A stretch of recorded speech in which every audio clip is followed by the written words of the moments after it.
The Foreign Secretary was unambiguous. British intelligence has not tried to get around the law by taking information from United States surveillance programs that it would not have been able to get authorization for in this country.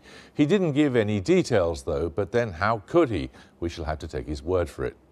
But what has been revealed about the extent of American government snooping has astonished some people. Millions and millions of phone call and internet records have been looked at, according to a young man who's gone public. Mark Urban has this assessment. The legal and policy framework for surveillance is about as complex a subject as you could imagine. But Edward Snowden came to the view that mass harvesting of communications constituted an unacceptable invasion of people's privacy. The NSA specifically targets the communications of everyone. It ingests them by default. It collects them in its system, and it filters them, and it analyzes them, and it measures them, and it stores them for periods of time, simply because that's the easiest, most efficient, and most valuable way to achieve these ends. But the passage of a few days since the first revelations has also given us a clearer idea of the official justification for the National Security Agency's operations. That's especially true of gathering metadata, the who contacted whom for how long and where they were. Intelligence professionals defend this as a vital tool. This kind of trawling of massive data has to go on all the time anyway, because that's where the intelligence is. It's concealed within the data. But the point about this is that we're looking for, or they are looking for, needles in haystacks. And in order to find the needles in the haystacks, they've got to be allowed to look at the haystack. For decades, phone companies and other service providers have been required by law to keep what used to be called billing information, metadata, and to make that available to government investigators. That's not the same thing as communication under the laws of several countries. Intercepting communications, the actual content of a phone call, email, or indeed an old-fashioned letter, requires a specific warrant. It isn't just that the law makes metadata easier to record. Searching the content requires an exponential increase in processing power, and storing much of the world's daily communications would be a mind-boggling challenge. Even storing just the metadata on a large scale is a complex and costly operation for the NSA. It's just opened a new $2 billion facility in Utah as part of that operation. It may be legal, but doing it on this scale poses many questions. The metadata information collection program really does seem to be problematic. And so legal experts, Congress, and perhaps the courts are going to need to look at this with a fresh pair of eyes to see really if the National Security Agency has been following the rules.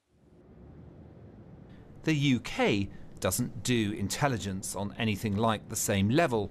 It can rely on the NSA, of course, but even leaked figures of 197 reports sent to GCHQ by that organisation suggest Britain is doing things on a much smaller scale, which makes it easier to regulate and for ministers to insist they are acting legally.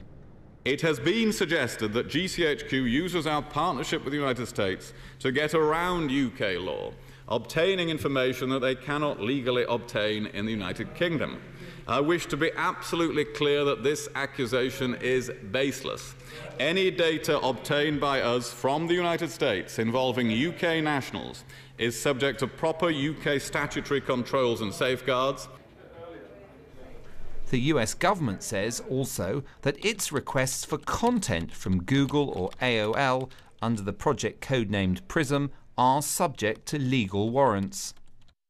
For many in the US Congress, the key question is whether these operations involved routine, large-scale surveillance of US citizens. As for the rest of the world, well, they're not quite so bothered about that. So if there are to be changes to the law as a result of these disclosures, it's most likely to be in tightening up of the rules for surveillance of US citizens, but surveillance of the rest of the world is likely to be carried on by the NSA on a massive scale. And we haven't had a leak about surveillance programs of this magnitude in some time. I mean, the story seems to have legs, and the leaks just keep coming. So it is my hope that that Congress does take a look at this, that they hold hearings, and if the law has been broken, that people are held accountable for breaking the law.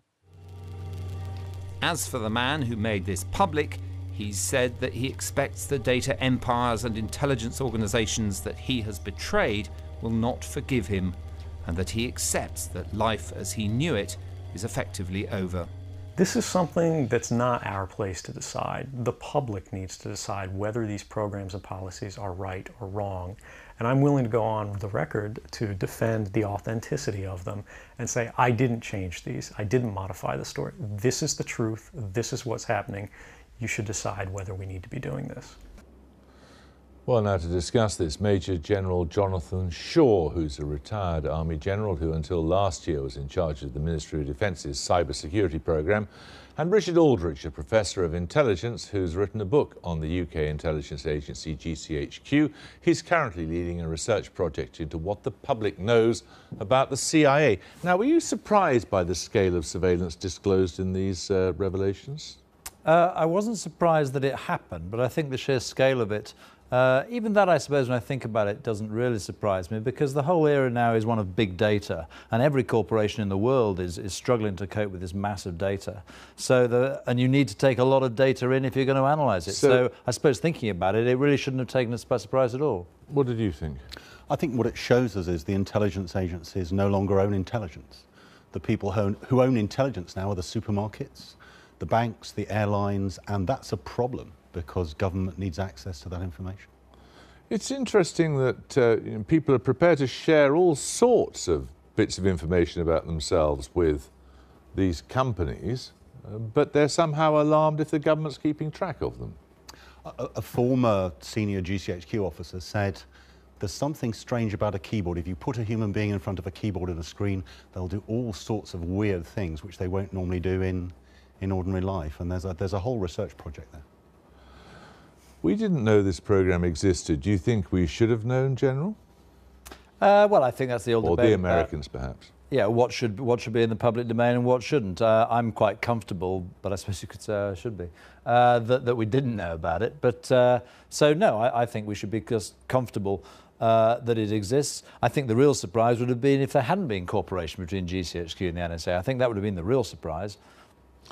But when you've got a program of this scale, much bigger even than you knew, if you thought about it, you'd have recognised it, but you can't possibly be regularly scrutinised by due legal oversight, can it? Well, you'll have to wait for the inquiry on that, because I'm not quite sure how that was done. So you'll have to wait to see on that.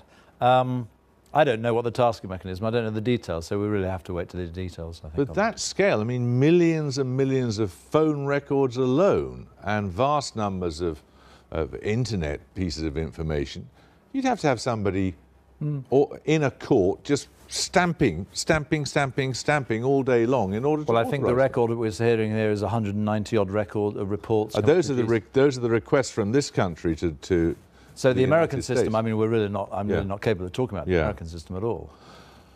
Do you worry about the implications at the British end of things?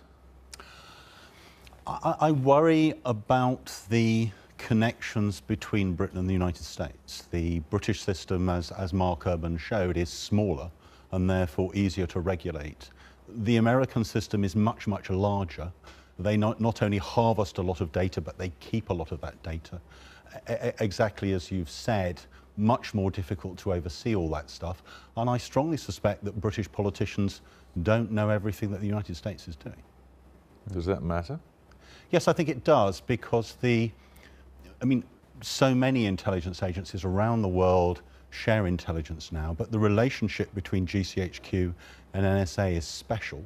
They effectively work certainly in some areas, as effectively one organisation.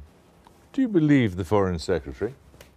Yes, I do. I think when he says that nothing has been done that's unlawful, that's correct. The problem is the law is not very transparent in the UK.